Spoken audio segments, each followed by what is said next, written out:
Okay, so I just got done watching the Apple Glowtime event where they announced updates to the AirPods, the Apple Watch, and of course the iPhone. So let's start with the iPhone. So with the new iPhone 16, the 16 Plus, the 16 Pro, and the 16 Pro Max, there is an actual new button coming to those phones called Camera Control. So this button will be able to allow you just to press it once to be able to automatically launch the camera app. And then you can press it again to take a photo. And you can also press and hold on it to take a video. And I'm assuming when you release the button, the video will also stop. But also you can kind of press in halfway, or I think they describe it as pressing lightly, to be able to bring up certain camera settings and controls that you normally have to tap and swipe on the screen. But now you'll be able to lightly press and actually slide your finger over this button to be able to scroll through some of those settings like, focus and also zoom and stuff like that. And they're also releasing some new photographic styles, which are like the different color takes that you can add to your photos, where you can do like black and white or add a lot of brown and stuff like that. But anyway, you'll be able to swipe through those using the same button. And they also announced that Snapchat will be adopting this button for their app. And so we could see this come to other social media apps like Instagram and other things like that later on if they do choose to adopt it. And also coming later this year after the phone's launch, you'll be able to actually lock the exposure and also the focus using this button as well. And this button does have a force sensor inside of it, so it'll be able to give you some type of haptic feedback when you are using it. So yeah, for someone who takes a lot of photos, I'm excited for this button. So again, by no means is this the first smartphone to have a dedicated button for the camera, but I'm happy to see it on an iPhone. But now let's keep talking about the camera, starting with the 16 and the 16 Plus. So you still only get two cameras on these phones. You get a main wide angle camera and also an ultra wide camera. But the update to the main wide angle camera brings in an upgrade to 48 megapixels, and also they're calling this their new fusion camera. So this means that this will also act as a telephoto camera. Because you have those extra megapixels, it'll be able to basically give you 2x zoom with the same main wide angle cameras. And then with the ultra wide camera, that's able to bring in 2.6 times more light, so it will be better in nighttime and low light situations. And also they show some pictures of you being able to take some macro photography with this ultra wide camera, which from the examples that they gave us do look pretty good. Now when it comes to recording video with these two cameras, you will also be able to do 4K at 60 frames per second, and this also includes Dolby Vision. And they will have some audio noise reduction as well to be able to block out some of that background noise, so voices and stuff will come in a lot clearer. And these can also capture spatial videos and photos, and this will be great for playback on devices like the Apple Vision Pro to make you really feel like you're there when you actually took the photo or the video. Now I can't remember them saying anything about the front-facing camera on these new iPhones when it comes to selfies and videos and stuff like that, but if there's anything really substantial as far as updates, hopefully I'll be able to drop that down in the comments below, or someone else drop a comment down below and let us know. But now let's talk about the 16 Pro and the 16 Pro Max cameras. So you get a triple camera setup like always, but also you will be getting that 48 megapixel fusion camera for the main camera. But because you already have a telephoto, I think the main thing they're really highlighting here is the zero shutter lag when you are taking photos, and also ProRes photos as well. So if you have like a moving subject and stuff, you should be able to hold that moment in time when you press that shutter button.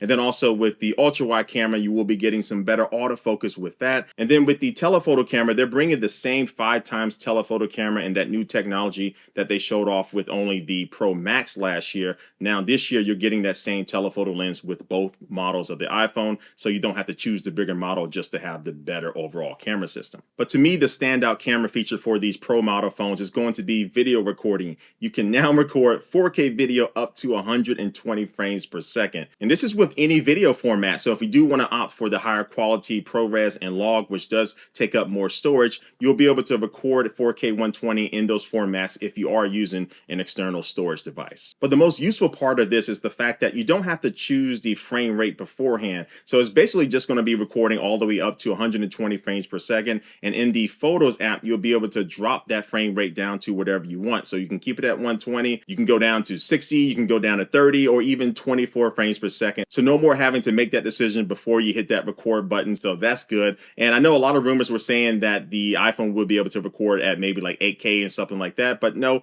we're still stuck at 4K, but 4K 120 is going to be plenty for most people. But now let's get into some of the other details about these phones, starting with the 16 and the 16 Plus. So as far as colors, you will have this ultramarine color, you will have teal, pink, white, and also black. And for the 16, you will be getting a 6.1 inch screen, and the 16 Plus will have a 6.7 inch screen. And according to Apple, they say that this screen is going to be 2x tougher than any other smartphone screen out right now. And that's due to this new glass ceramic shield that they do have on these phones. Now, these phones, as far as brightness, will also be able to get up to 2000 nits and be able to go all the way down to just 1 nit. And on the inside, you will find this new A18 chip inside of it, which makes this phone around 30% more powerful than the iPhone 15. And so this also is going to be using 30% less power as well as far as battery life. But I don't believe that Apple went into detail as far as like as many hours and stuff like that when it comes to these new iPhones all around. So we just have to take their word on the battery life still being pretty good on these phones. And oh, the action button, which is the customizable button that launched on the Pro models of the iPhone last year, are also coming to the iPhone 16 and the iPhone 16 Plus.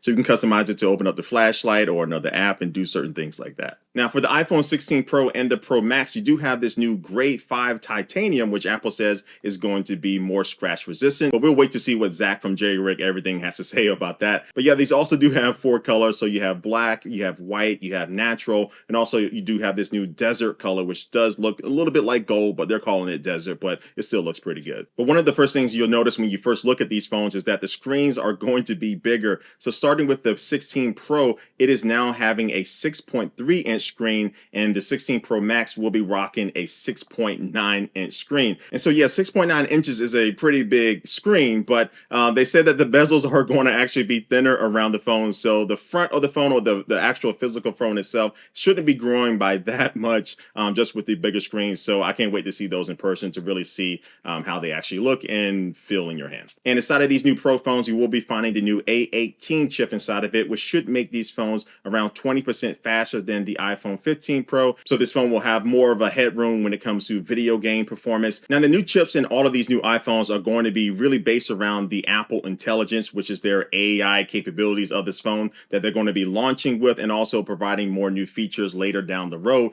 But they already talked about this at WWDC, where the phone would be able to summarize things like your notifications and things that are in your mail. And I've been using this with the beta so far, and it is very helpful. So I really do appreciate it. But Siri is going to be getting better, so you can more naturally talk to it. If you do kind of stutter or mess up when you're asking something from Siri, it'll be able to do a better job at recognizing what you are really trying to say. And also there's this new visual intelligence, which will allow you to use that camera control button to launch the camera. And then now you'll actually be able to allow the camera to show you information about what you're looking at. So if you point it at like a restaurant, it'll be able to give you information as far as like the restaurant times, or maybe make reservations. Or if you're pointing at maybe like a flyer for a concert or something, it will be able to automatically set like a calendar appointment for you. So that stuff is pretty cool. We've seen that with Google and some other competitors out there, but I'm interested to see how Apple does actually execute this. And so Apple is just really getting started with these Apple Intelligence features, and these will be coming to all of these new iPhone 16s and also the iPhone 15 Pro and the Pro Max from last year. Like I'm using my iPhone